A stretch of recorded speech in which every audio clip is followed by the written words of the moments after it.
दख्खनचा राजा अशी ख्याती असणाऱ्या ज्योतिबाच्या चैत्र यात्रेचा आज मुख्य दिवस आहे। यात्रेसाठी महाराष्ट्राबरोबरच कर्नाटक, आंध्र आणि गोवा इथून 1 लाखाहून अधिक भाविकांनी ज्योतिबाचं दर्शन घेतलंय।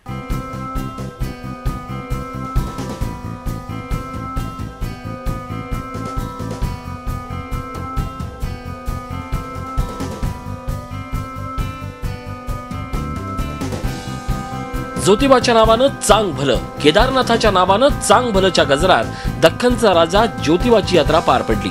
यात्रेदरम्यान संपूर्ण ज्योतिबा डोंगर परिसर गुलालानं न्हाऊन निघाला होता। अभिषेक, विधिवत पूजा अर्चा करून ज्योतिबाची खड्या स्वरूपात पूजा बांधण्यात आली। ज्योतिबा आणि रत्नासुरामध्ये झालेल्या युद्धात ज्योतिबानं रत्नासुराचा शिरच्छेद केला। तो विजय दिवस म्हणजे चैत्र पौर्णिमेचा दिवस। याच दिवसाचं औचित्य साधून दरवर्षी ज्योतिबाच्या डोंगरावर असा उत्सव साजरा होतो।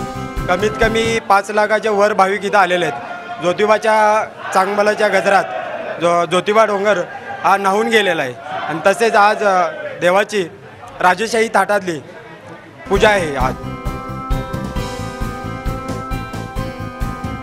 ज्योतिबाच्या यात्रेमध्ये सासनकाठ्यांना अनन्यसाधारण महत्त्व आहे। त्यामुळे पाडव्याच्या शुभ मुहूर्तापासून डोंगरावर सासनकाठ्या दाखल होतात। महाराष्ट्रासह कर्नाटक, गोव्यातून 108 सासनकाठ्या ज्योतिबा डोंगरावर दरवर्षी दाखल होतात।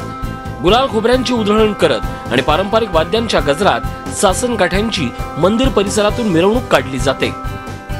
आपण जो शब्द बोलू, ज्योतिबापाशी आपण जे मागणं मागू ते पहिल्यापासून ते पूर्ण करीत आलेलो आहे।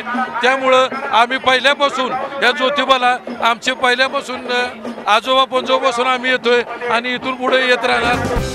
सातारा जिल्ह्यातल्या निनाम पाडळी इथली सासनकाठी मिरवणुकीत अनेक दशकांपासून अग्रभागी असते। सातारा जिल्ह्यातीलच विहे इथली सासनकाठी, सांगली जिल्ह्यातील कसबे डिग्रजची, कोल्हापूरची हिम्मत बहादूर चव्हाण यांची सासनकाठी, श्रीमंत छत्रपती महाराजांची करवीरची सासनकाठी सारख्या अनेक सासनकाठ्यांना चैत्र यात्रेत मान असतो। सासनकाठ्यांची परंपरा मानकरी पिढ्यानपिढ्या जोपासतायत।